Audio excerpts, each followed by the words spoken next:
back to Weekends with Whitney. Well, we certainly live in a youthful, glamorized society, which makes a lot of us fearful of getting older. And yet we see shining examples of people who are doing it so well.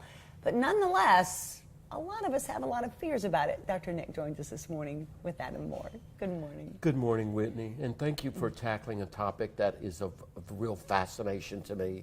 I don't know if I'm old in terms of an old soul or what, but I'm fascinated with the elders. Oh. And I call them the elders. I used to love to go to see Daddy in the assisted living home, to see him, but also to hang around with all those wonderful people that were living there. Oh, they're so fascinating. Fascinating stories. Yeah. And sometimes they get lonely. I think I'm a little afraid of that sometimes in my life. I'm living in a community. I lived in the sorority house when I was in college. I'm going back to that kind of living in my in my older age. I am. Well, you know, it raises again a kind of a question of the society has changed so much. We're not the Waltons anymore, and yet assisted living and living in community and all these nursing homes they can be very, very powerful experiences of life, because we need to be with each other. But the problem with aging is that, remember, you're commiserating. You don't have a lot of youthful energy in those places. True. And so that makes the tendency and the propensity to complain and whine and feel connected in a disconnected way. The fears that they all have in these places. Sure, and the depression. Why isn't she calling me? My son didn't call me. My daughter didn't call me. You know, a lot of people didn't remember my birthday. I've seen that happen in a lot of people, and I can understand it. But that community helps. It helps, but I think I would love to see us all, and I'm no magic wand. I wish that there were a way we could do it better. Better in the sense that we could really get people to be more vulnerable as we age. And not be afraid to talk about the fear of losing my hearing. You've done some of that. There are many people that can't hear as they get older, and it's so frustrating. I know. And you think you're the only one. I've had experiences in groups with people who someone would be just furious about the fact that he doesn't like to be with people because he feels like he's always got to ask them to repeat. And the people in the group looked at him and said, "You're the only one with the problem. Most of us can't hear." You're in good company. Well, you know, and then someone said, "Yeah, well, I'm glad to know that, because I always found you to be abrupt." And it was like, no, I don't mean to be abrupt. Aging, it's hard. But either maybe he's angry about it and that's just coming out, or maybe he doesn't think people can hear him because his hearing, and so he overmodulates. Sounds angry. And sounds angry, absolutely. And then what about the aging process where you lose your wife to Alzheimer's and you watch her die?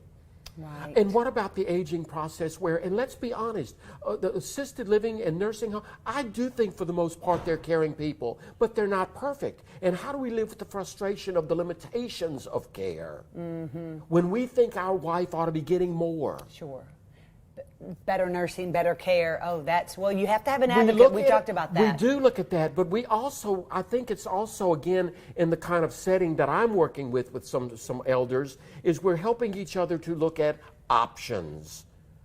Instead of maybe going to check on her every day at a certain time, go different times of the day to check to see how she's doing. Sure. But it was more of just trying to encourage him not to become so obsessed with the fact that his wife is dying.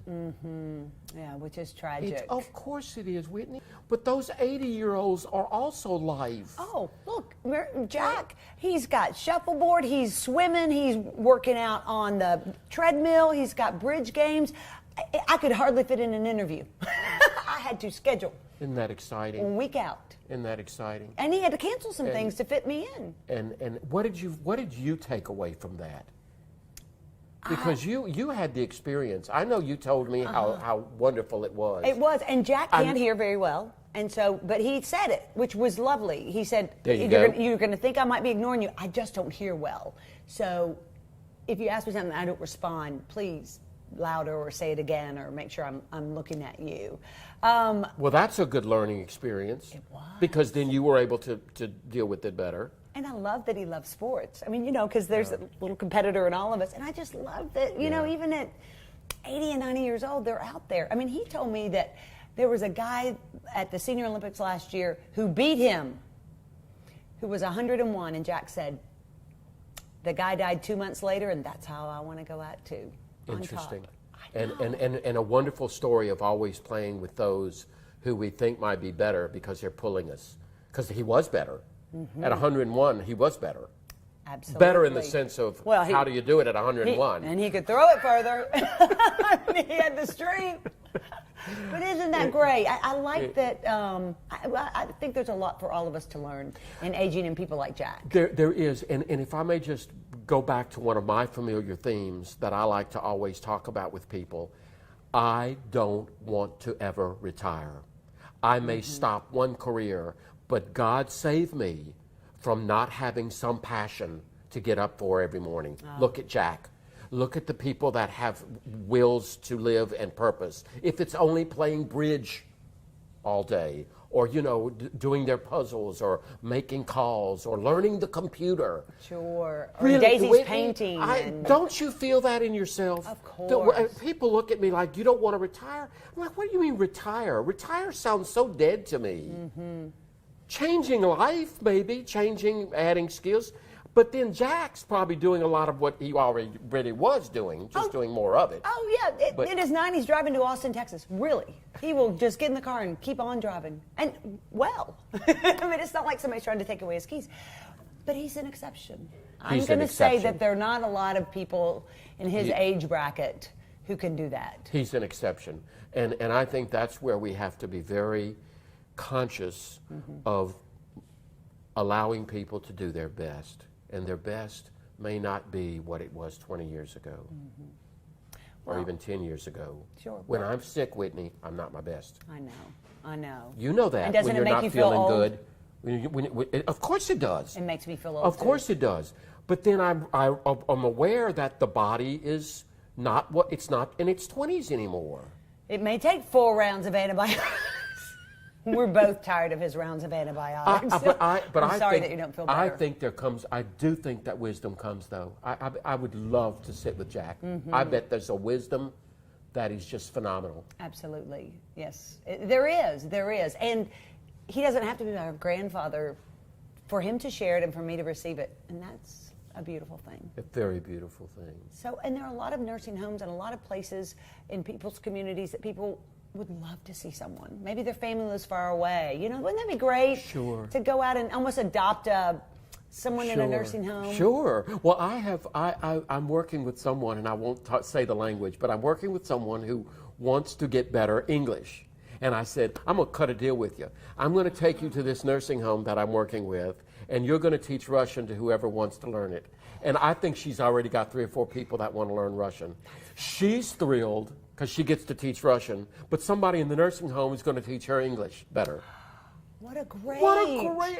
And again, that's never giving up a passion. That's always wanting to learn something new and being able to, Nikki. I mean, you know, God help us to have our minds. God help us. Well, you know, we're going to be doing this show in Hawaii in 40 years. Okay. I'm going to be 100. I'm going to be 110. But why not? Right. Why not think it? Right. Why not think it? Wouldn't that sound fun? It We're does in sound... Hawaii on a beach and I'm showing clips from when we were. All I know is you're going to the nursing home with me. So live long, my friend. Live long, because we're going to have a whole wing. It's going to be like the sorority house. Let's make sure it's near a beach. We can do that. Okay. I'll be the cocktail waitress. I'll be the bartender. Stay with us. Much more Weekends with Whitney right after this.